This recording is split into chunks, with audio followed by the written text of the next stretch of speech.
khairil abdi. Al-Fatihah. Bismillahirrahmanirrahim. Bismillahirrahmanirrahim. Alhamdulillahirabbil alamin. Ar-Rahmanirrahim. Maliki yaumiddin. Iyyaka na'budu wa iyyaka nasta'in. Ihdinas siratal mustaqim. Siratal ladzina an'amta 'alaihim khairil maghdubi 'alaihim waladdallin. Alhamdulillah, terima kasih. Dan mudah-mudahan Al-Fatihah yang kita bacakan tadi disampaikanlah kepada arwah atau ruh dari abang kita, saudara kita Khairil Abdi yang mungkin sudah banyak berjuang untuk perubahan Cirebon.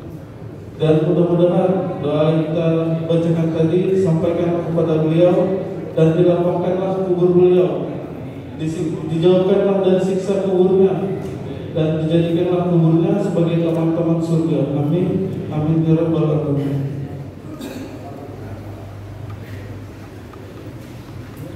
Baiklah, kita masuk aja acara yang selanjutnya.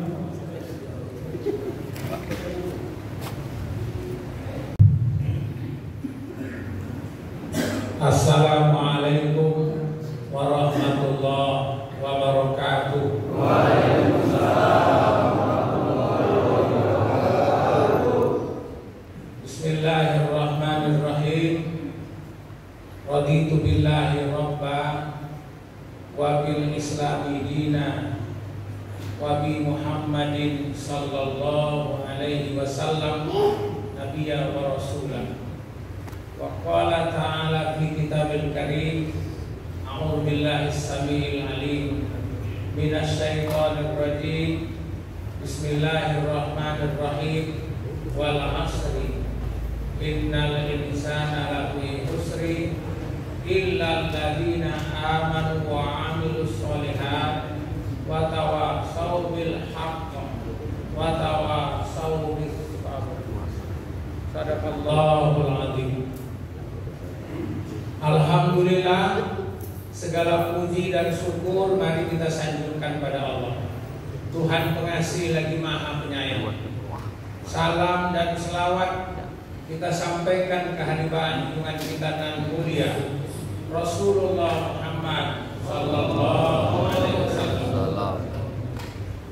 Pak pengurus BKM Masjid Al-Furqan tadi ya, yang sama kita hormati, pengurus forum komunikasi silaturahim masjid dan mushola Mencirim, Adinda Ustadz Hendro, Pak Kepala Desa, terus tadi yang dari Tegalsari, Telagasari, Adinda Hendra, pemilik ladang edukasi, para asatid yang hadirin yang saya muliakan.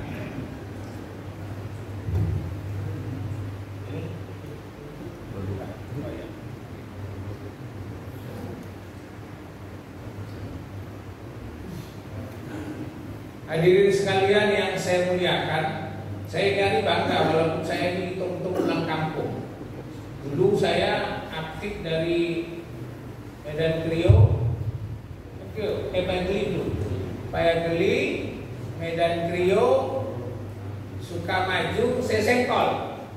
Waktu masih di bawah tahun 2000 lah, tahun 2000 itu ada pengajian akbar Jamiatul Ikhwan. Kemudian di orang ini ada BKRM. Ya, BKRM waktu itu ya. BKRM. Alhamdulillah hari ini ada forum komunikasi silaturahim masjid dan mushola. Ini kalau bisa dilebarkan ada Medan Krio, ada Payageli, ada Sukamaju, ada Sesekol, luar biasa ya. Mudah-mudahan Allah kabulkan, amin ya rabbal. Jadi saya hitung-hitung silaturahim kembali, karena ini amalan Nabi yang penting. Bapak hadirin yang saya muliakan, waktu Rasulullah SAW pertama kali sampai kota Madinah, waktu Nabi pertama kali sampai kota Madinah, itu orang ramai berduyun-duyun mengerumuni beliau. Ya. Seorang sahabat begitu dulu belum Islam dia. Ketika sudah masuk Islam, namanya berganti dengan nama Abdullah bin Salam. Memang Rasulullah sering mengganti nama sahabat yang tak Islami menjadi nama yang Islami. Tuh. Salah satunya ada seorang sahabat begitu masuk Islam berganti namanya Abdullah bin Salam. Dulu dia bukan Muslim, dia salah seorang pembesar agama Yahudi di Madinah. Begitu masuk Islam namanya Abdullah bin Salam. Kata Abdullah bin Salam, waktu Rasulullah pertama kali datang kota Madinah, orang rame-rame berduyun-duyun mengerumuni beliau. Saya termasuk salah seorang yang berkerumun di situ, kata Abdullah bin Salam. Dia hadir, padahal dia tak Muslim. Pertama kali kulihat wajahnya, begitu Abdullah bin Salam melihat wajah Nabi, tak sedikit pun di wajah Nabi itu ku tengok ada tanda-tanda muka tukang nokok. Nah, tapi jangan tanya aku nanti macam mana tanda-tanda muka tukang nokok. Aku pun tak tahu itu. Nah, pokoknya Abdullah bin Salam begitu tengok muka Nabi, tidak ada sedikit pun kata Abdullah bin Salam tanda-tanda muka tukang bohong di wajahnya. Tak ada. Begitulah. Memang orang tua-tua dulu ngerti itu. Begitu nengok muka orangnya, siapa kawan kau itu? Jangan lupa. Nah, tak yakin aku nengok muka. Hati-hati juga itulah. Tapi aku tengok, kalau nengok mukanya yakin aku. Terus apa kata Abdullah bin Salam? Kata-kata yang pertama kali keluar dari mulut beliau, kata-kata yang pertama kali keluar dari mulut Rasulullah waktu itu, kata Abdullah bin Salam, Ayyuhan nas. Rupanya Rasulullah itu orang yang sangat bukan aja pintar, di atas, bijaksana. Sampai sifat Rasul itu kan patonah. Patonah itu bukan semata-mata pintar, di atas lagi itu. Buktinya dia tak pakai ayyuhal muslimun, dia tak pakai ayyuhal mu'minun. Kenapa? Karena dia tahu yang datang nuruni itu beliau itu bukan orang Islam semua. Ada orang tak Islam, dia tahu. Nah, itu makanya kita juga perlu membaca situasi, kondisi kita. Apalagi desa kita ini kan ada yang tak. Itu bagaimana orang yang Muslim tertarik menjadi Muslim. Ya kalau orang Islam menjadi murtad itu boleh. Cuma tak tanggung jawab kita membentenginya. Udah agak dekat. Inilah repot nih. Malah justru makin jauh miknya makin senang aku. Bebas aku ngomong. Apalagi.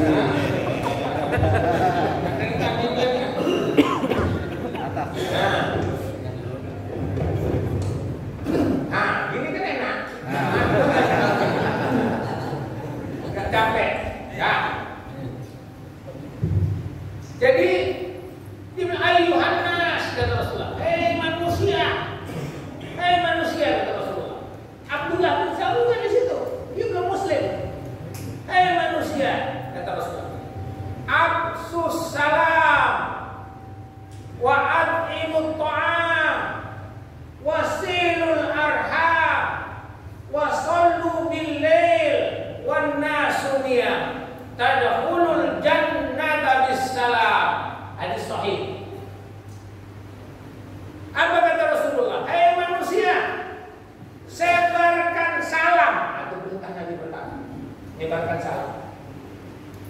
Apa makna salam itu? Saya ambil makna salam itu dua, Pak. Satu makna salam itu ucapan, yang kedua makna salam perbuatan. Absus salam, sebarkan salam. Salam itu bermakna ucapan assalamualaikum. Assalamualaikum. Ini perlu kita gaulkan. Assalamualaikum, assalamualaikum. Karena ada orang Islam juga yang tak paham sama assalamualaikum. Assalamualaikum. Kalau naik nang kantor atau assalamualaikum, assalamualaikum lah. Dia tak paham itu berarti. Assalamualaikum. Memang pajak ayo gue assalamualaikum, assalamualaikum. Nang masjid baru assalamualaikum, salah.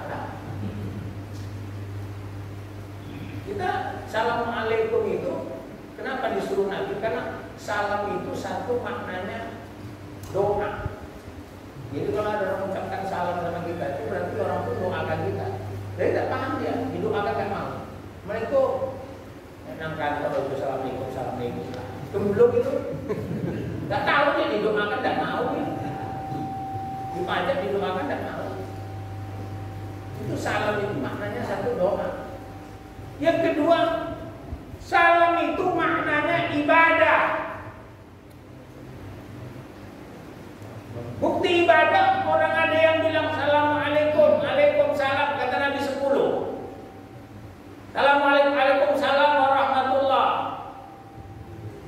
20. Assalamualaikum warahmatullahi wabarakatuh 30. Itu artinya apa? Ibadah, karena ada nilai. Yang ketiga, salam itu Pak, maknanya ukhuwah, kompak. Persaudaraan ini penting. Kompak, kuat, itu penting. Saya kalau udah ada orang yang nggak kompak-kompak marah tuh.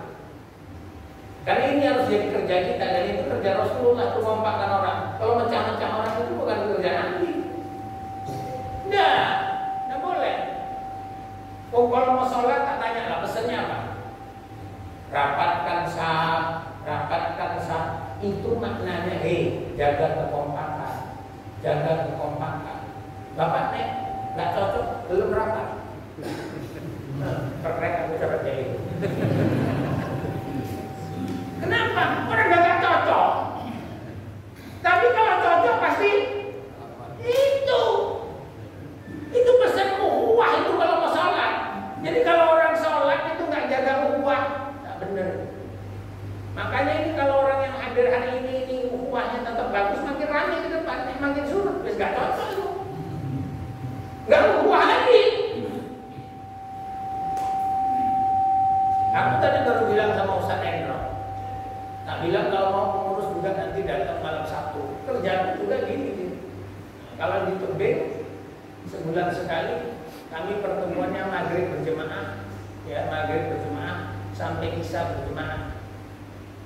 120 PKI masjid, tapi 3 orang wajib datang, ketua, sekretaris, bendahara, dan setiap datang bawa uang 200.000 Pak. Itu 200.000 itu dikumpul, kalau 120 jadi berapa itu?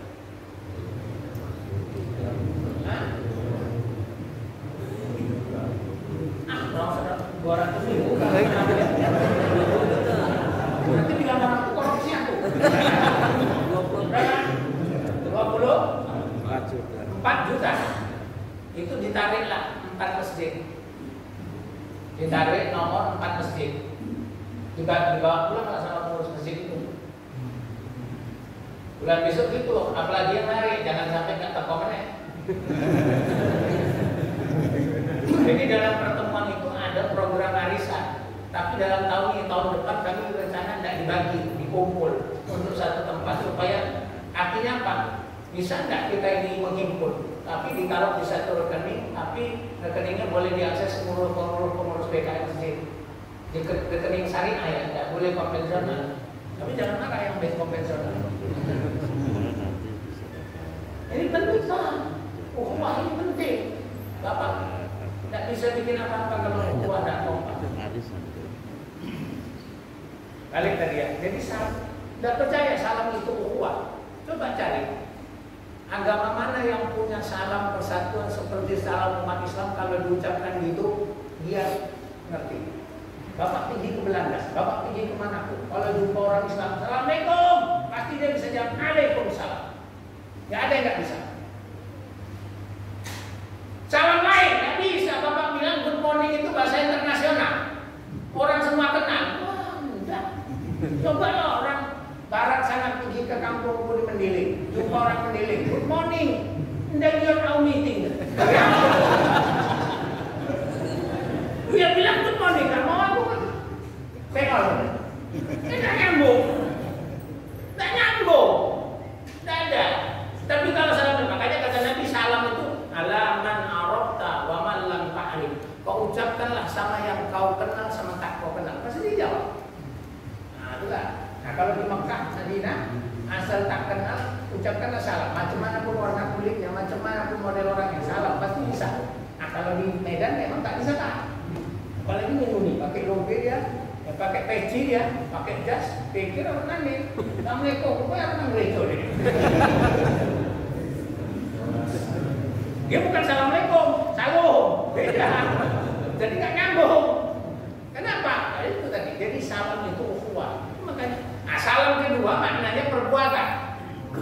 Artinya pertama ucapan kita itu harus membawa kebaikan, membawa salam semua, kedamaian. Dan Nabi pesan, kalau cakap kau tuh tak bisa bikin damai, tak bisa bikin baik, falyaqul khairan aw liyasmut. Enggak, kalau kau ngomong bikin gaduh aja, meneng aja sampean.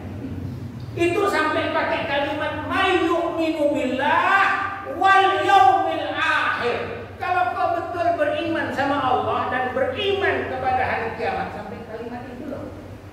Wal yaqul khairan aw liyasmut. Kalau cakap untuk merusak ukhuwah, jangan. Jangan. Ini ukhuwah perlu dibangun. Nah, itulah. Yang kedua perbuatan. Perbuatan kita harus mendorong supaya ukhuwah itu terjadi. Makanya kata Nabi, salam itu satu lagi salam perbuatan. Perbuatan maksudnya perbuatan kita itu membawa kebaikan dampak. Maka Rasulullah bilang, kalau kita lakukan satu perbuatan, awalilah dengan bismillah, supaya datang rahmat Allah. Ada orang minum tua pakai bismillah.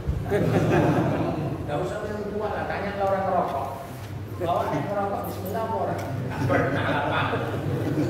Cuma merokok aja, gak pernah pakai bismillah. Makanya aku tuh agak melarang orang rokok, kan gak pernah pakai bismillah. Dan siap rokoknya habis gak pernah aku dengar alhamdulillah. Mau bismillah, saya tahu tak? Gak ada. Gak jumpa gitu. Apalagi kayak sebungkus alhamdulillah gak ada. Gak ada. Itu berarti perbuatannya apa? Membahayakan. Bukan saja dirinya, orang lain. Macam mana yang merokok loh? Nah, kok Pak Kades itu marah? Orang katanya tadi banyak buang sampah sembarangan aja, dosa. Itu namanya merokok itu apapun merokoknya dikantongi atau dibuang? Kantongi. Iya. Nah, ini dibuang dulu. Ini kantongi. Dibuang aja. Ah, sembarangan lah. Dosa itu. Salamnya kedua. Yang kedua apa? Wasilul arham, kata Nabi. Jadi sudah afsus salam, wasilul arham, hubungkan tali silaturahim. Itu perintah Rasul. Ini Rasul kokoh menghubungkan silaturahim. Pernah Rasul itu Ka'bah dihantam banjir, jatuh Hajar Aswad dari tempat. Siapa jurudami? Rasulullah. Sehingga terhindar pertumpah darahan. Tak gaduh orang ini. Jadi kita harus jadi juru damai. Nabi itu tukang Islam dan itu perintah Quran.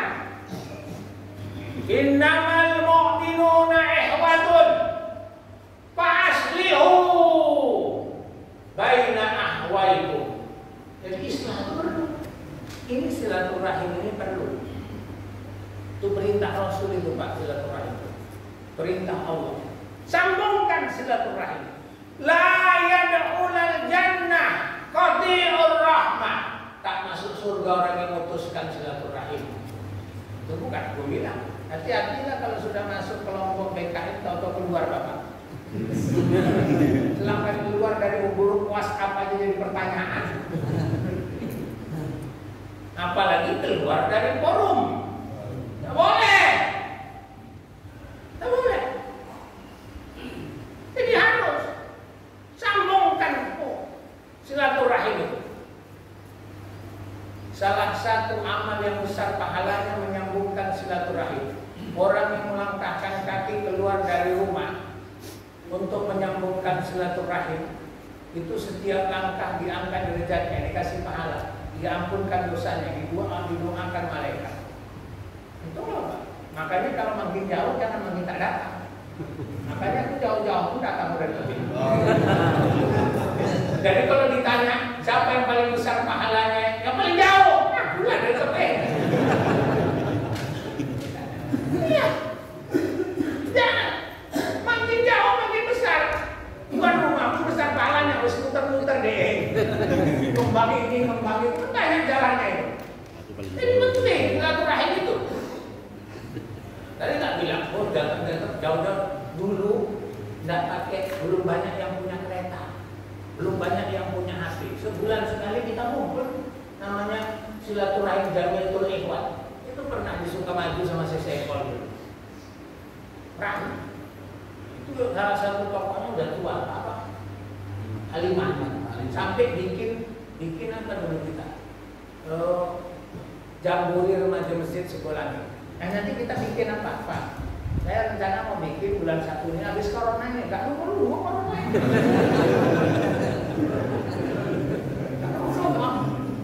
Kita mau bikin outbound nanti itu, pengurus-pengurus masjid supaya makin kuat silaturahim.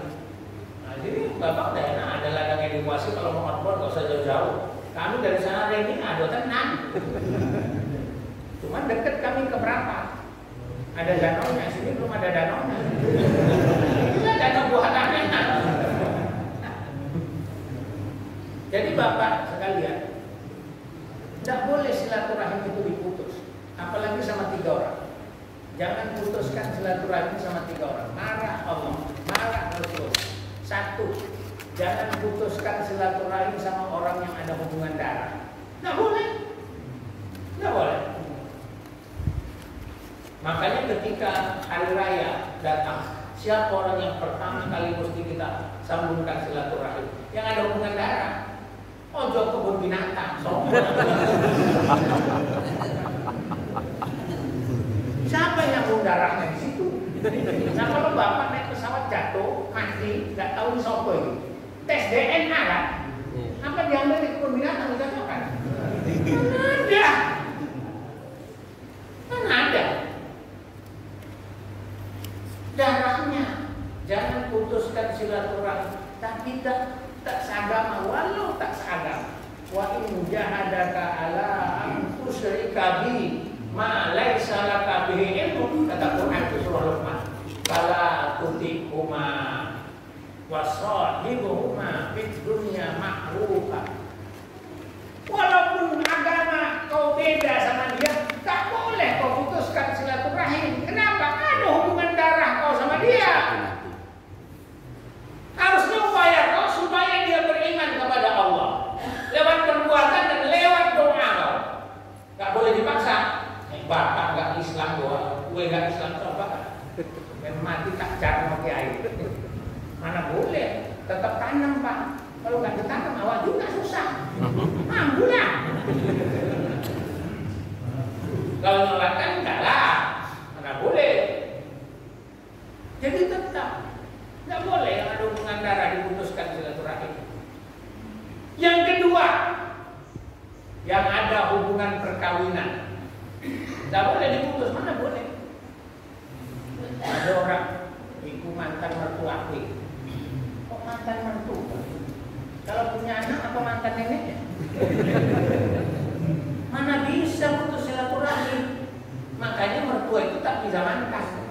Kalau mantan bojo ya, itu mantan biniku, itu betul. Itu mantan suamiku, betul. Nek mantan mertua orang nek. Dari mana mantan mertua? Kalau punya anak, ayo panggil apa? Dulu itu Mbak, tapi sekarang bilang mantan Mbak. Wah, mana bisa? Tak bisa. Katakan Al-Quran. Ada wanita yang haram dinikahi sementara, ada wanita yang haram dinikahi selamanya. Wanita yang haram dinikahi sementara salah satunya adik istri atau kakak istri. Itu tak boleh, tapi sementara. Kalau sudah meninggal atau sudah dicerai boleh diambil. Wong saya itu ngomong ganti ambal. Sekarang tikar meneh. Enggak tikar, saya ini kan ambal. Dulu istilahnya ganti tikar, saya ini ambal. Nah, itu boleh. Kalau sudah ada cerai atau nikah boleh. Tapi salah satu perempuan yang haram dinikahi selamanya mamanya istri. Mama istri siapa? Mertua. Mana boleh dinikahi? Kenapa? Karena dia mertua kita. Tidak boleh. Maka tidak boleh silaturahim diputus. Nah, Pak, cerai pun mana boleh putus silaturahim? Itu pasal umum. Kan punya istri pertama, cerai kan? Silaturahim tetap bagus. Kok katanya aku dengar dikirimi tiap bulan 17 juta kok. Mau dia urus anaknya? Iya. Itu tuh siapa itu? Biasanya orang kalau cerita artis paling hafal dia sebenarnya. Contohnya tuh paling gampang Abang Dino di TV. Parel. Kan punya suami, punya ayah mama, kan udah cerai. Tapi kalau ada apa-apa kan masih tetap silaturahim bagus. Cerai itu bukan artinya dibolehkan, tidak. Tapi cerai itu tidak mesti memutuskan silaturahim. Tidak bisa. Yang ketiga, ini sesama BKI masjid jangan memutuskan silaturahim. Yang ketiga, sesama muslim. Kan pengurus BKI muslim semua. Makanya tidak boleh diputus. Tidak boleh. Jadi kalau ada yang nggak cocok, diislahkan. Jangan dipanas-panas ya, saya itu nggak cocok lah. Nggak pas itu, aku nggak cocok. Nggak jelas. Jangan mana yang nggak jelas tabayunkan, dikompromikan, bukan malah dikipas-kipas. Ini kan orang 2024 konek. Ini memang mesti didukung Pak Kades. Ini kalau udah gabung ini Pak Kades, kalau Pak Kades beliau berapa kali Pak Kades itu? Wah, sekali lagi bisa Pak Kades. Tapi kalau nggak dukung ambil alih aja.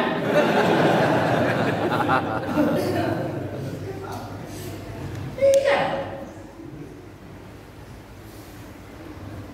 Jadi mesti silaturahmi itu, dan Rasulullah jamin siapa mau dipanjangkan umurnya, dilapangkan Allah rezekinya, wal yasir rahimah, sambungkan silaturahmi.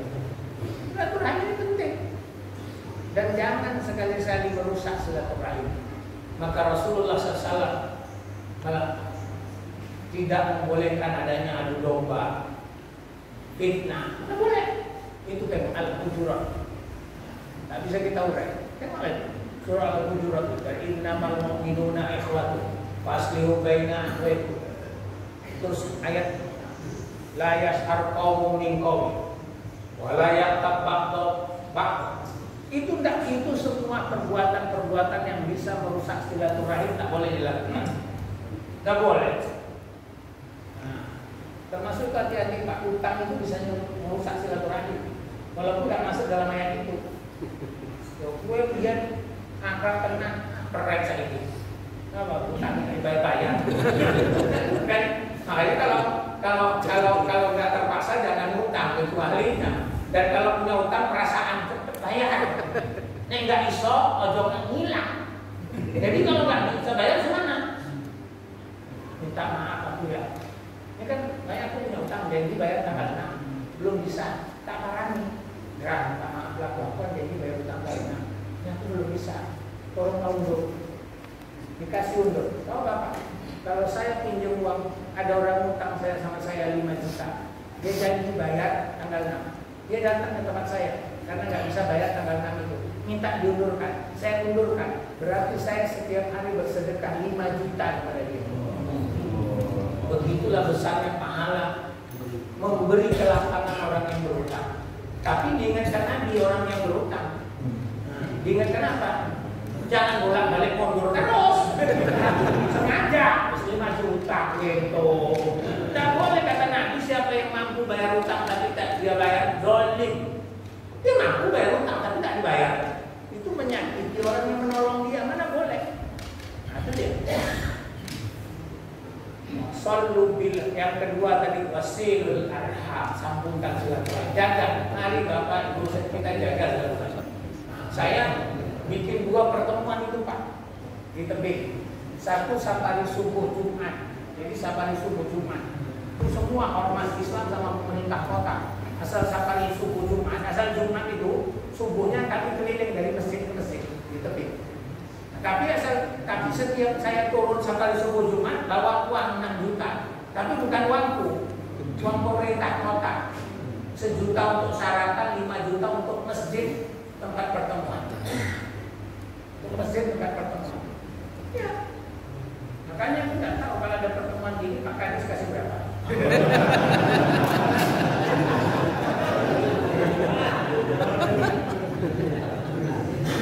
Nah, Pak Camat kayak ini loh. Aku ngumbang aja. Kalau ngumbang kayak gini boleh, karena nggak bikin gaduh. Jadi 6 juta itu tak bawa. 5 juta dari pemerintah kota APBD. Tapi masjid-masjid kalau bikin proposal kalau masjid-masjid bikin proposal ajukan ke pemerintah kota, dikasih tahu sama aku dikurangi lah 5 juta karena udah dapat kemarin. Cuman ada masjid-masjid yang nggak pandai buat proposal, makanya itu sebabnya dibantu melalui kita 5 juta yang Jumat subuh. Nah, itu yang Jumat subuh. Tapi kalau sebulan sekali ini nggak bawa duit. Nah, cuman itu tadi. Dan justru pertemuan malam Sabtu depan Pak. Ini kan malam Sabtu depan di Masjid Agung UB, nah itu wakil gubernur datang. Karena tarikan perdana dia datang. Bapak yang dari sini mau datang boleh. Silakan silaturahmi disambungkan. Yang ketiga, wa'atimut ta'am, kasih makan. Nek teko tak kei mangan. Berita Nabi itu kasih makan. Wa'atimut ta'am, kasih makan. Coba tengok YouTube Adi Hidayat sama Basalam. Itu memberi makan itu termasuk satu amal yang luar biasa. Kalau makanan itu dimakan dari darah daging itu yang ngasih makanan itu dapat bagian dari ibadah orang itu. Makanya jangan sering-sering ngasih makan tukang mabuk. Ditambul. Orang masjid dibawa ibadah. Makanya saya bilang Bapak Ibu kalau pendek kenduri, kalau Bapak Ibu kenduri ngirim doa, kalau aku kenduri ngirim doa tak bilang tak pilih mau mendasar. Sempet bontotnya bikin tambul. Jadi ya mau mesin aja. Nek nggak mau mesin perek aku undang. Tapi Pak orang yang nggak mesin kan perlu kasih makan dia nek kelaparan. Kalau nggak kelaparan ngapain bikin tambul kok kelaparan? Nanti makan orang baik itu besar pahalanya. Nah, makanya Bapak kalau udah pertemuan kayak gini, waduh, ini berapa biji tadi? Bungkusan. Ini 50. Luar biasa itu Pak, berupa 50 ngasih makan. Siapa ngasih makan? DKI Mesir. Duitnya di masyarakat, semua dapat. Kalau 100 dari Pak Kades dapat 100. Nah, kalian itu. Wah, luar biasa. Pahala ngasih makan itu besar. Dan itu perintah Nabi. Wa'atimut ta'am, kasih makan. Siapa yang perlu dikasih makan? Ada aturannya. Yang selalu dikaitkan sama makanan satu fakir miskin. Saya tengok surah Al-Ma'un. Wala yahuddu ala ta'amil, yang selalu dikaitkan sama makanan orang miskin. Yang kedua tamu. Siapa beriman sama Allah dan hari kiamat, fal yukrim dhaifah, hormati tamu. Salah satu menghormati tamu itu pakai makanan. Jadi kalau datang tamu, tidak boleh wis mangan urung Pak. Jangan tanya wis mangan urung. Kalau jam makan, jangan tanya-tanya. Kecuali tamu sebelah rumah. Ya asal jam makan tekoy. Makan urung. Tapi kalau kamu jauh jangan. Walaupun udah lewat jam makan, jangan tanya, kasih makan. Nah, kasih aja makan. Karena kamu dari jauh. Kalau makan di perjalanan itu macam ada yang datang dari jauh terpaksa ngemat dia. Malah telur rebus saja dia makan di situ. Hemat. Nah, itu makanya jangan tanya lagi. Nah, wah orang mendiling enggak lah, orang mendiling sekarang nggak gitu asal datang dikasih makan. itu. Begitu nah. Pendiri ngasih baru mau pulang baru, kok pulang mangan jolo? Nggak ada itu pendiri. Itu mendiling belum Islam. Ya kalau kasih makan, bapak pulanglah ke mendiling asli. Mana boleh bapak kalau nggak dikasih makan? Makan sampai orang Jawa bilang mangan nggak mangan asal. Nah, penting itu makan itu. Itu kata wa'at imun to'am, kasih makan. Nah, baru apa lagi? Wasallu bil-lail wan nasu niyam. Salat malam kalian waktu manusia sedang tidur. Nah, itu penting Pak. Salat malam waktu manusia sedang jam berapa itu? Biasanya kan orang tidur jam 4 jam menuju ke jam 5, jam 4 menuju ke subuh itu kan orang lagi nyenyak-nyenyak. Di saat orang tidur bapak melobi Allah. Subhanallah. Itu luar biasa. Maka jangan ditinggalkan sholat malam ini. Memang di waktu itu kenapa Nabi suruh sholat malam? Karena sholat wajib 5 waktu belum diwajibkan, belum ada perintah wajibnya. Cuman sudah turun, karena sudah Isra Mi'raj. Nabi hijrah itu sebelum Nabi Isra Mi'raj sebelum hijrah. Itu kan perintah dan itu kan Nabi bilang shollu bil-lail itu waktu hijrah. Nah, sholat malam, sholat 5 waktu sudah ada, tapi belum perintah diwajibkan. Itu kan setelah turun aqimus sholati liduluki syamsi ila ghasaqil lail, baru ada sholat wajib yang 5 waktu itu ditambah dengan hadis Rasul.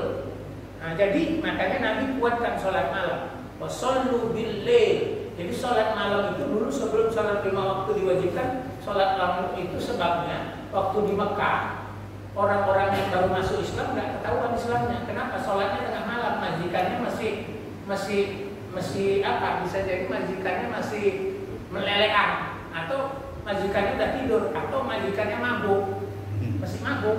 Jadi nggak ketahuan orang tuh sholat jam 4 jam 5. Nah sekarang disunatkan oleh Rasulullah. Wa minal laili fatahajjat bihi nafilah. Kata Quran. Dan kata Nabi lagi, alaikum biqiyamul lail. Lakukanlah sholat malam. Fa innahu adabus sholihin min qablikum. Itu kebiasaan orang soleh sebelum kalian. Jadi orang soleh sebelum kita itu Pak dulu malam bangun untuk tahajud. Wong saiki nonton bola. Jangan menang orang soleh sama orang nggak soleh. Makanya kita kalau bangun tengah malam sempatkan. Kalau ini kita lakukan, memasukkan kalian ke dalam surga dengan keselamatan. Pak ini aja dulu tak sampaikan. Kenapa? Saya sudah bilang mau saya Android. Saya jam 11 mesti sampai tebing karena ada taklim pengajian. Saya pikir pengajian hajinya itu minggu depan, rupanya ahad depan, rupanya ahad ini. Nah, jadi saya karena katanya nanti ada tanya jawab, tak paskan di situ dulu. Karena tadi tak tanya main jam berapa, sampai jam 7. Jadi nanti kalau ada tanya jawab silakan. Yang paling pokok Pak dari apa yang saya sampaikan itu hadis Rasul. Baik, 4 amalan yang disampaikan Nabi pertama kali dia sampaikan. Tapi amal 4 amalan itu yang saya kuatkan sekali. Jangan lupa menjaga ukhuwah. Dan bangunlah ukhuwah itu. Karena itu kerja Rasulullah. Ngasih makan itu pun bagian dari ukhuwah. Mana orang yang dikasih makan gak bagus ukhuwah? Tapi kalau nggak dikasih makan, percuma anak burung berusaha. Apa? Oh, jam makan nggak dikasih. Dan orang silaturahim itu harus dijaga, ya. Dan jangan salah bermaksud, tapi silaturahim juga sama Allah lewat ibadah salat. Itulah dulu yang bisa saya sampaikan. Selamat, terima kasih para kawan-kawan, adik-adik, para asatidz sekalian. Kita bangun terus silaturahim. Mudah-mudahan Allah memberkahi. Jadi kalau ada tanya jawab silakan. Assalamualaikum warahmatullahi wabarakatuh. Waalaikumsalam. Siapa mimpin? Silakan kalau ada. Ya, monggo. Itu ada mimpin Pak ya?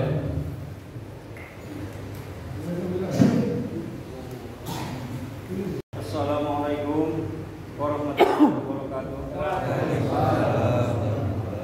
Saya mau bertanya kepada Pak Ustadz. Ya. Saya bertanya tentang silaturahim tadi, jangan diputuskan. Iya, boleh.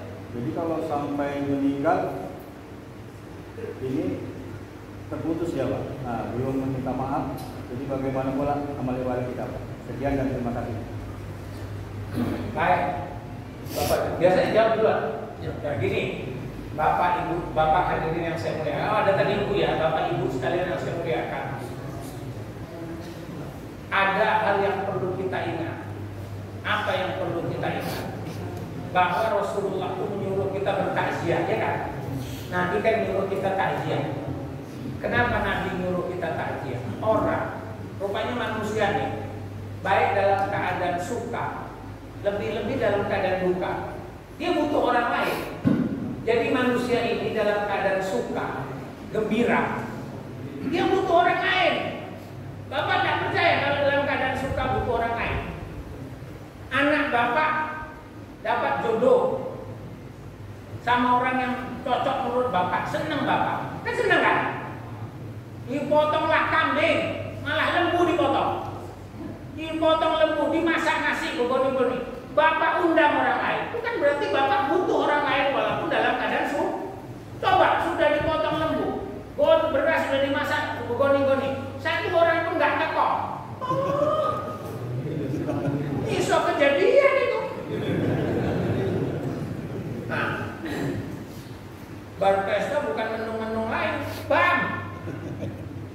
Itu berarti dalam keadaan suka kita butuh orang lain, apalagi dalam keadaan duka kita butuh orang lain. Maka Nabi menyuruh kita mendatangi orang dalam keadaan suka. Kalau kita diundang, itulah namanya takziah. Tapi dalam keadaan duka jangan nunggu undangan. Gak takziah, gak diundang. Wah, iya sampai ya. Macam itu almarhum siapa yang ngomong. Aku ketemu terakhir di ladang edukasi dia. Yang perlu aku teko aku.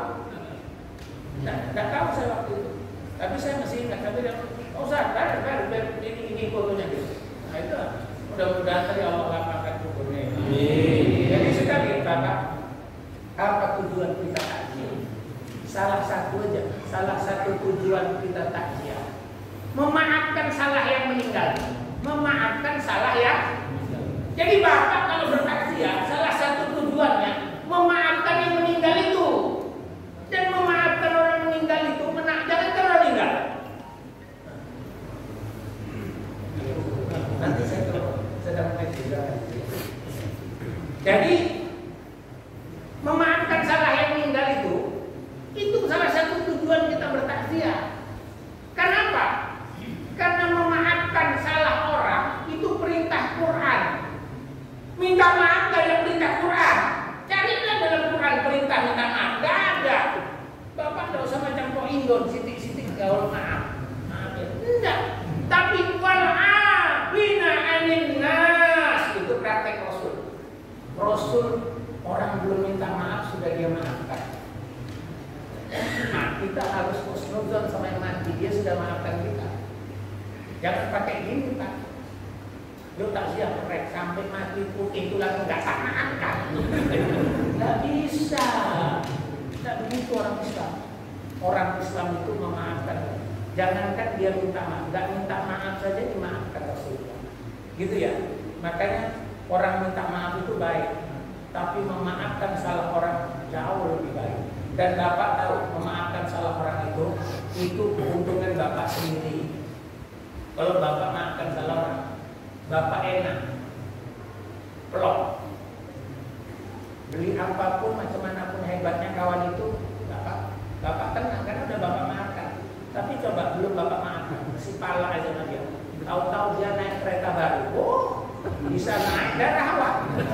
Pensiun kalau nggak percaya, itu ada gangguan itu nanti dalam kesehatan gitu ya. Nah, itu catatan penting ya. Oke. Ada lagi? Nah, mau Bapak. Enggak, ini aja dulu. Coba salah. Itu dalam Islam itu mendudukan saudara.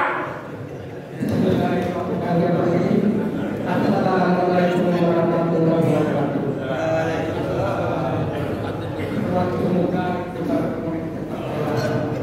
setelah tua segera bertolak Tuhan dengan kemampuan dan Tuhan itu kembali dari dunia tanpa keberagaman. Ustaz pertama kali kedatangan saya ini dari begitu juga. Ini pertanyaan Pak, dalam minggu yang lalu masalah yang saya tanyakan kepada Pak Ustadz Adi Woko dari Pakar. Dan ini pertanyaan yang kedua, giliran ini Pak Ustadz yang dari bertanya Pak. Begini Pak Ustadz, masalah mafia. Mafia itu kan saya merupakan orang, saya cuma dikatakan orang. Di dalam bermain itu nggak boleh dekat kalau ini mesti dekat, kalau itu agak jauh sih Pak. Nggak bisa jauh. Terus langsung aja.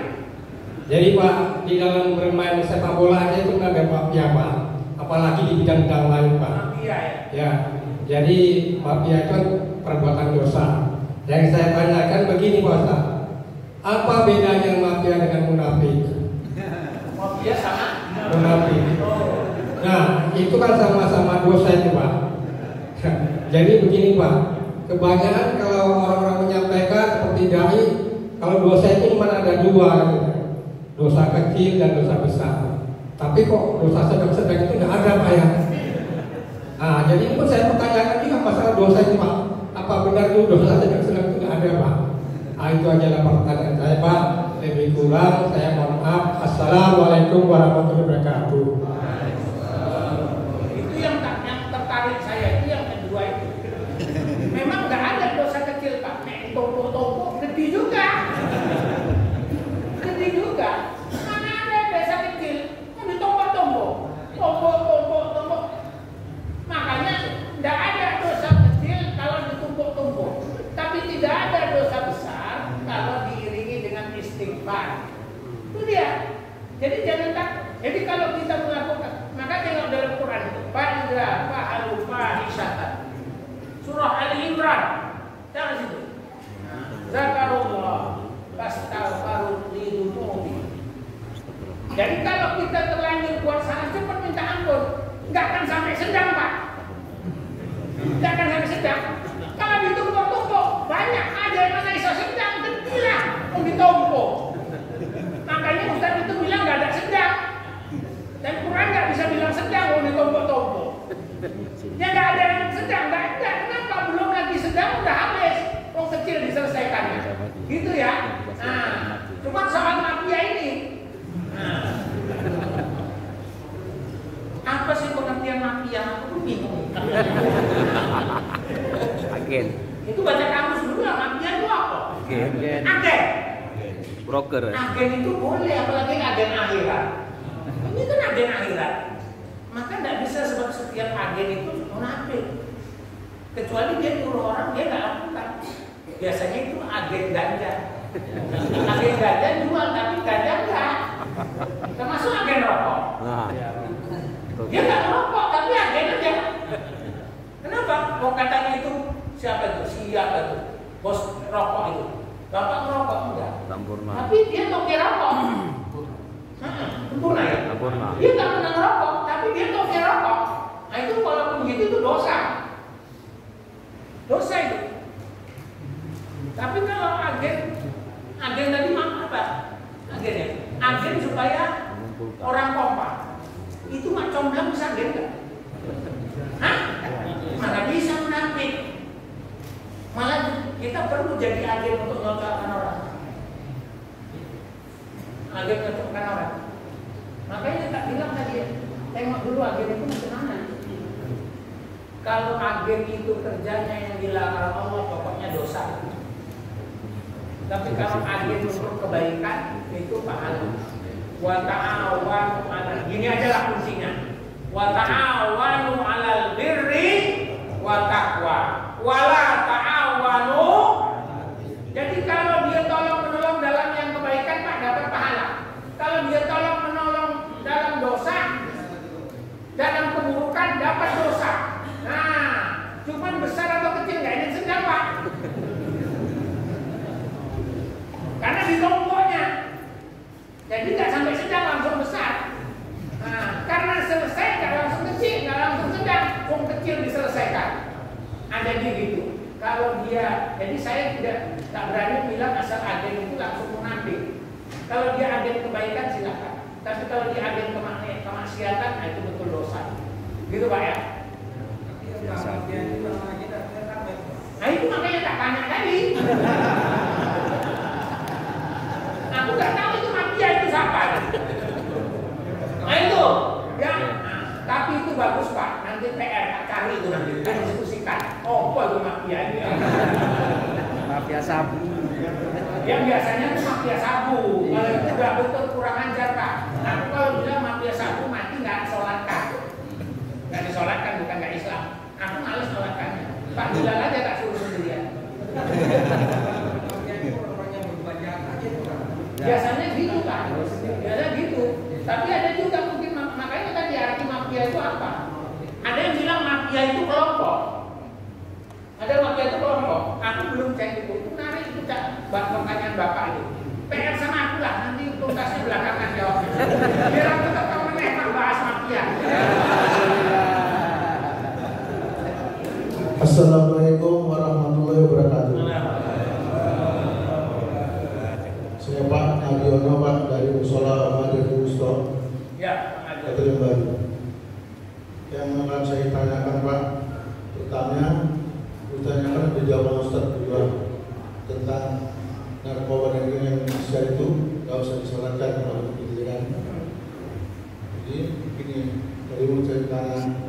Dia katanya masih ada narkoba tapi tak tahu meninggal. Apakah kalau kita nggak menyalakan nggak apa-apa kan ada duduk kipayanya. Kemudian tentang hak penghasilan dia disedekahkan, diumpahkan, bagaimana yang menerimanya? Katanya untuk taubat dan kebaikan membersihkan harta. Itu. Kemudian lagi tentang kawin poligami Pak, katanya kalau di poligami kan siri boleh, sedangkan kalau di pemerintahan itu ada izin istri pertama. Poligami, kalau di poligami kan kok katanya asal siri boleh berempat, boleh lebih dari 4, itu yang benar katanya, karena siri semua 10 boleh siri, itu yang benar. Ya Pak. Itu tadi yang pertama, kalau mafia narkoba tadi kan tak bilang mati, nggak usah disolatkan, nggak usah rame-rame, biar Bilalnya toh. Kenapa? Dia orang Islam kan, katanya kan. Tapi udah tahu itu nggak bagus, sama itu Pak. Kata Nabi kan ada 10 orang yang kena dalam urusan minuman keras ya. Itu kan narkoba itu dimasukkan ke dalam kaidah minuman keras, termasuk dalam kategori khamar. Dia kan berarti penjualnya itu kan dia penjualnya itu. Jadi dia udah tahu itu yang tidak bagus, tidak bagus. Dia jadi penjual. Cuman dia orang Islam Pak. Nah itulah biar aja Pak Bilal aja memenuhi syarat. Jadi orang mati itu disolatkan 1 orang sah. Bebas kewajiban. Mau disolatkan kok. Kenapa? Aku tidak mau lah. Pak Bilal aja. Pak Bilal aja. Kenapa? Keluarganya nggak mau. Kalau keluarganya nggak mau, gimana kita? Kalau nggak ya udah, Bilal sama keluarganya aja. Awak peret lah. Apalagi nanti siap sholat, macam mana menurut kalian baik? Ayo. Kenapa? Aku nih mau mana ada yang berani? Tidak. Nggak boleh. Nggak boleh. Jangan transparan lah. Bilang aja Pak, nggak baik, nggak boleh aja, jujur Bapak. Tapi ada juga cara lain bilang gini, baik. Karena orang kan, macam mana menurut kau saya itu baik kali, aku padahal enggak. Kenapa? Pakai mendelik ya. Itu kan bahasa isyarat namanya kan. Nah, itu dia. Nek orang Jawa ngomong melulu kan nggak baik kan? Nah, itu Pak. Allah cuma menerima sesuatu yang baik. Dan kalau nanti dan tidak akan menerima sesuatu dari sesuatu yang tidak baik. Jadi jangan Bapak pikir uang judi kalau disedekahkan mengurangi dosa judi. Enggak. Mana bisa? Dia judi nggak apa-apa. Kok nek untung nek menang tak sedekah. Ente apa bilang? Ente nggak bisa dipotong sedekah. Dosa judi itu nggak bisa dipotong sedekah walaupun nggak bisa dosa judi itu nggak bisa dikurangi dengan potong sedekah, Pak. Nah, jadi kita kalau sudah tahu, janganlah kita bagilah bukan menang judi. Kita pun tidak tahu kawan dari uang yang haram kok, masa kita lain kalau kita tidak tahu, sama lain pura-pura nggak tahu. Nggak tahu masa katanya itu uang judi kalau kayaknya tak terima air. Tapi kan kita tahu. Makanya Pak, kita yang punya tauhid ini, yang punya agama ini, maunya kita punya sikap. Sikap kita itu apa? Jelaslah. Ta'muruna bil ma'ruf wa tanhauna 'anil. Jadi kemungkaran itu harus kita tidak ada kompromi dengan kemungkaran, Pak. Kemungkaran tak boleh dikompromikan, gitu Pak ya.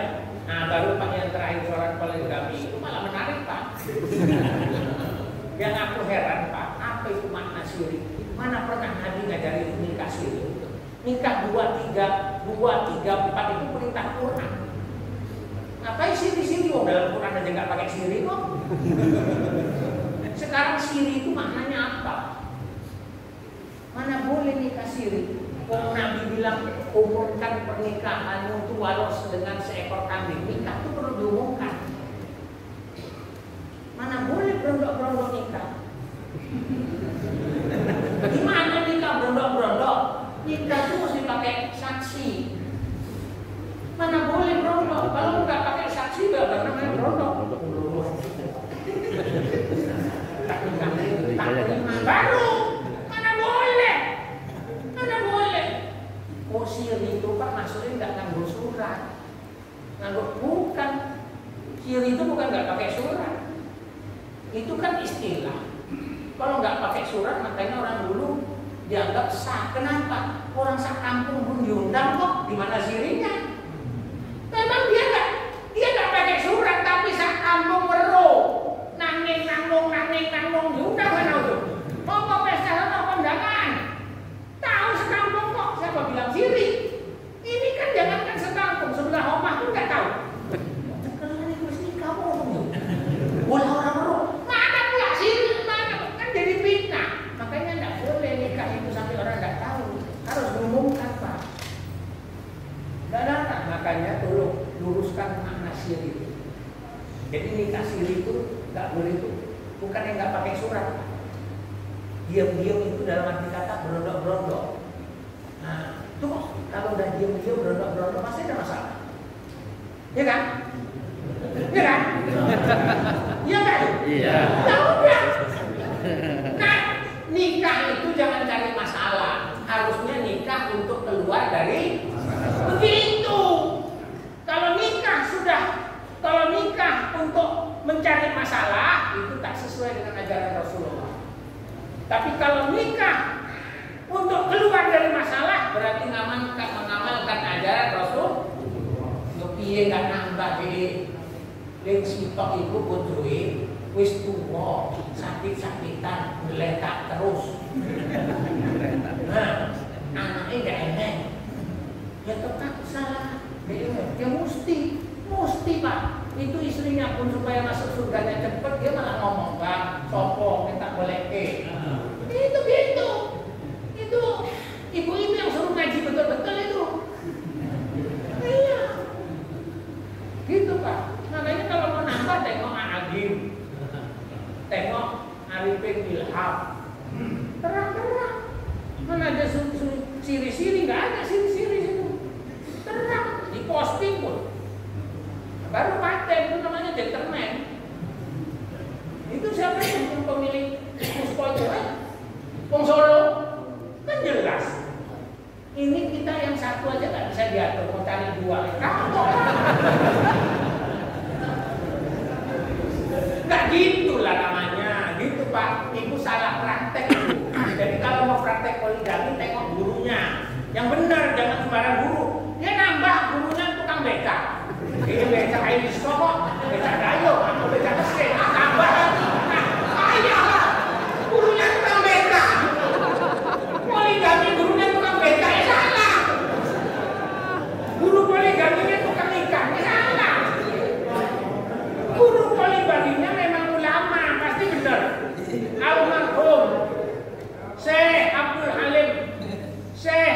Halim Daulay Dinding itu poligami. Satu istrinya di Limusunde, satu istrinya di Kebun Lada. Senin, Selasa, Rabu dia Limusunde. Kamis, Jumat, Sabtu di Kebun Lada. Ini ngaten, loro-loro jelas. Nah, ini kan, coba gue nek ambil balik kan. Kok ini? Nah, itu nggak jelas namanya Pak. Wong satu nggak bisa diamankan mau dua perang lah.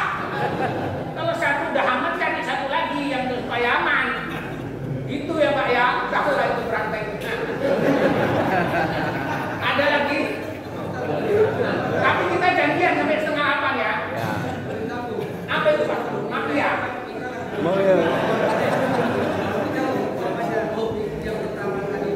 Nyambung nih.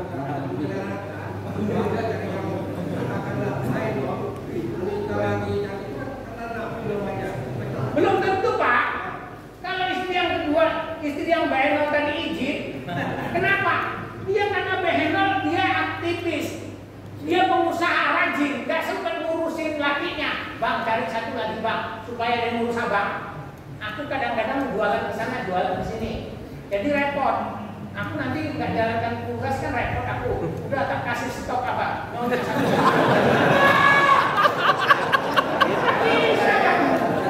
Jangan disalahkan. Nggak boleh. Walaupun istrinya behenol nggak boleh disalahkan dia kedua. Mana tahu bojonya yang behenol mau ngomong. Karena Pak nanti baca koran Inggris. Sekarang di Inggris rata-rata perempuan 3 orang sepakat untuk punya suami 1 orang. Itu di Inggris. Perempuan Inggris sekarang bersepakat 3 orang punya istri 1, punya suami 1. Kenapa? Karena kesibukan mereka. Mereka sibuk. Supaya apa? Supaya bagi tugas ngatur. Kau ngurusnya Senin Selasa. Aku Rabu Kamis. Jumat Sabtu. Jadi ini jangan diganggu aku. Kecuali kalau mau off telepon kita dulu. Yang mana?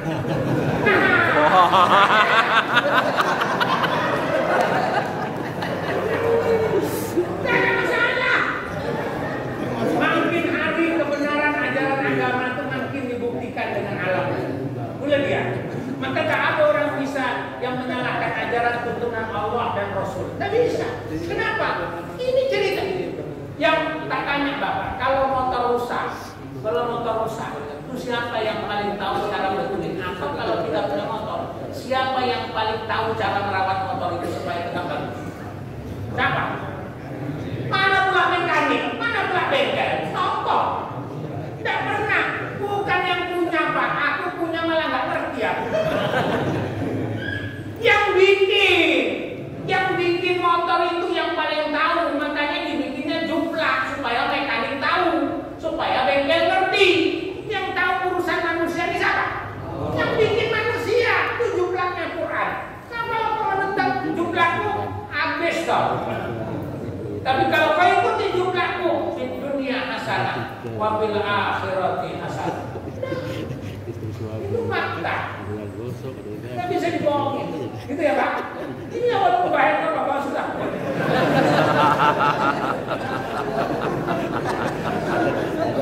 Masih ada?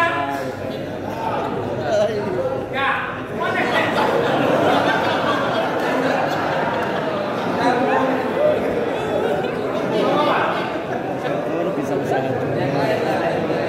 Oh, nambah lagi. Yang sebelah sana mana? Sebelah sana kanan. Yang lain aja.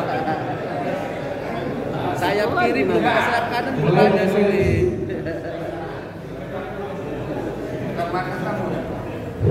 Sebelum Ustaz tahu masalah harta warisan ini. Warisan. Jadi kalau harta warisan itu yang paling bagus meninggal salah satu suami atau istri atau orang tua bapak dan ibunya, apakah setelah dua-dua meninggal atau dibagi, atau waktu meninggal bapaknya terus dibagi dulu, atau setelah dua meninggal bapak dan mamanya? Mana yang baik? Karena ataupun satu dua sebelum meninggal dibagi. Itu hadiah. Hibah, mana yang baik? Karena kalau dibagi. Ya, baik. Bapak Ibu para asatidz sekalian, itu kalau harta warisan, begitu dia tinggal cepat dibagi, jangan lama-lama. Karena kalau dilama-lamakan itu warisan dibagi bisa merusak silaturahim. Ini kan salah satu inti kita menjaga silaturahim. Itu nanti kalau warisan itu lama-lama dibagi itu bisa merusak silaturahim. Sekarang ada rumah di tebing Pak. Di tebing itu sekarang terbengkalai. Padahal tanahnya 4 ranting, rumahnya besar. Sekarang rusak, jendelanya pun berilang. Gara-gara terlambat membagi warisannya. Begitu meninggal ayahnya, itu warisan tak dibagi. Rumah itu ditempati salah satu saudaranya. Saudara yang lain mulai lama-lama miring, enak kali dia di situ aja. Rumahnya disewakan, untunglah dia. Bukan dibaginya uang sewa rumahnya cuma kita, nggak ada yang bagian. Mulai ini belum lagi ada yang tukang pipas, kenapa? Tahu kan? Kalau dijual berapa? Nah, mulai rusak. Akhirnya karena nggak tahan dengan komporan itu yang tempat di rumah tuh pinggir. Aku tuh punya rumah, jangan ambil kalian rumah family tadi. Akhirnya nggak laku dijual. Ditawar 600 nggak bisa, naik 700. Ditawar 700 naik jadi 800. Nggak laku sekarang. Hancur itu rumah. Makanya Pak, warisan itu tak boleh lama dibagi. Siapa yang meninggal cepat dibagi. Yang paling betul itu Pak, siapa yang meninggal cepat. Cuman kita selalu pakai perasaan. Mama kita nih, bapak kita tinggal, belum dibagi karena emak masih ada. Seharusnya waktu emak masih ada itu dibagi. Harta siapa dibagi? Harta ayah yang meninggal tuh, jangan harta emak. Karena ada namanya harta bersama. Jadi kalau harta bersama itu gimana? Nih, saya umpamanya nikah. Waktu nih sebelum nikah, saya tidak punya apa-apa. Sebelum nikah.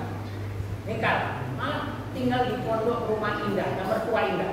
BMI. Nah, akhirnya bekerja, saya yang kerja, beli tanah, beli rumah, beli mobil, gitu kan? Meninggal saya, itu separuh tuh hak istri saya. Kenapa? Harta bersama. 50% tuh, itu kalau harta bersama tuh, itu mau suaminya kerja atau tak kerja, istrinya kerja tak kerja, itu namanya harta bersama tuh harta yang diperoleh selama hidup bersama. Itu kalau meninggal salah satu bagi dua dulu. Nah 50% harta istrinya, yang 50% itu harta suami, itu bagi kemana? Kepada ahli waris, termasuk istri dari dapat lagi. Dari 50 dapat lagi dia. Kan ada hak dia. Bagi kepada, dan ada hak orang tua kita. Ada 46 ahli waris yang nggak bisa dapat. Ini 6 ini mesti dapat, tak boleh nggak dapat. Tapi kalau ada yang 6 ini, yang lain tak boleh dapat. Nanti kita lihat siapa yang ngambil ya. Nah, yang kedua Pak, kalau umpamanya dia gini, sebelum nikah, dia udah punya tanah, sudah punya rumah, punya motor, sudah punya tanah, punya motor, punya rumah, baru dia nikah. Nah itu bukan harta donor ini, bukan harta bersama namanya. Harta bersama, harta yang diperoleh selama hidup bersama itu. Jadi siapa nikah cepat Pak bagi, cepat bagi, dan hati-hati Pak. Bapak kalau mau menghibahkan harta kepada yang ahli waris, harus setuju ahli waris yang lain. Jangan nanti Bapak dituduh pilih kasih. Dan sebetulnya, ya, sebaiknya hibah itu jangan kepada ahli waris. Dan sebetulnya tidak boleh hibah itu kepada ahli waris kalau ahli waris lainnya nggak dapat. Ini sih dia ahli waris si anak satu, anak nomor 1 dikasihnya hibah. 3, 4, 5 ini merusak. Maka tak dibolehkan nanti dibantu kepada ahli. Kalau mau kasih aja bagi. Nah, kasih. Kasih dia. Itu dia. Nanti tersinggung yang lain, nggak dapat hibah. Ada bulan gini, kan udah dihibahkan makau itu sawah di sana. Maka nanti bagi warisan rumah ini kok nggak boleh dapat lagi. Loh, macam apa ceritanya? Nah, itu makanya jangan ditabrak. Maka ada tuntunan. Nanti Pak coba. Saya maka sering jarang dikajikan itu soal bagi warisan. Maka bahkan agama bilang sebelum warisan dibagi diselesaikan dulu biaya pemakaman, utang piutang, nazar, wasiat itu ada. Tapi inti yang Bapak tanya satu, apakah warisan itu sebaiknya bagi segera atau lambat? Kalau ada yang meninggal segera bagikan, jangan tunggu lama-lama. Nanti makin merembet. Ada satu contoh lagi berbahaya kalau lama. Ini istrinya meninggal, ini warisan tak dibagi. karena bapaknya masih hidup. Tahu bapak nikah, bawa motor istrinya 3, jadi anaknya jadi 7 sama anak tinggalan pertama. Ini tinggal bapaknya 2 tahun nikah, akhirnya mama tadi mulai muncul ibu tiri kejam. Padahal kata orang sana lebih kejam ibu kota daripada ibu tiri. Pak, ini kemudian ini Pak. Ya. Orang tuanya meninggal dua-dua. Kemudian anaknya ada 5, 2 ada yang mati. Nah ini yang namanya mati. Nggak bisa Pak, jangan mafia itu namanya. Makanya Quran bilang gini. Ayat Quran bilang gini. Wala ta'kulu amwalakum bainakum bil batil. Saya ulang. Wala ta'kulu bainakum. Jangan kalian makan harta orang lain dengan jalan batil. Jangan kalian makan harta orang lain dengan jalan batil. Jadi kita ini tahu warisan, kita kuasai. Itu kan warisan itu harusnya dibagi, tapi kita kuasai dengan itu namanya batil. Bapak bertetangga atau bapak sini tahu itu bukan hak kita, bapak kuasai. Tapi kita nak perjuangan Pak. Diperjuangkan karena siapa diperjuangkan? Kalau benar ambil, kalau tak benar jangan. Batil menambah lebar tempat kita di neraka. Pokoknya bahasa mafia nanti akan datang. Aku Bapak, kata Bapak itu yang menguasai warisan aja mafia kan bingung aku tuh. Tadi katanya bandar narkoba itu mafia. Yang sering tak tengok mafia itu dalam film barat. Mafia, mana ada satu lagi Pak? Geng mafia, pakai tambah itu. Geng mafia itu macam lagi. Beda lagi ngajinya, bingung aku lagi. Nah, soal mafia nanti saya kira itu ya. Inilah Bapak Ibu silaturahim kita pada hari ini, mudah-mudahan Allah merahmati. Amin ya rabbal alamin. A'udzubillahi minasyaitonir rajim. Bismillahirrahmanirrahim. Alhamdulillahil alamin. Wassalatu wassalamu ala Muhammadin wa ala alihi washabbihi ajmain. Ya Allah, ya Rahman, jadikan pertemuan kami hari ini menjadi pertemuan yang Kau berkahi. Jadikan majelis kami menjadi majelis yang Kau rahmati. Ampunkan dosa kami dan dosa kedua orang tua kami. Dosa keluarga dan saudara-saudara kami. Baik mereka yang masih hidup maupun yang sudah mendulikan. Ya Allah, berikan kepada kami keselamatan, kesehatan, rezeki yang halal lagi kuasa. Kau Tuhan Maha Pemberi rezeki. Ya Allah, jadikan kami, keluarga kami, anak cucu kami, orang-orang yang mendirikan salat. Rabbana atina fid dunya hasanah wa fil akhirati hasanah wa qina adzabannar. Subhanallah bihamdika asyhadu an la ilaha illa anta astaghfiruka wa atubu ilaik. Walhamdulillahirabbil alamin. Terima kasih, mohon maaf. Assalamualaikum warahmatullahi wabarakatuh.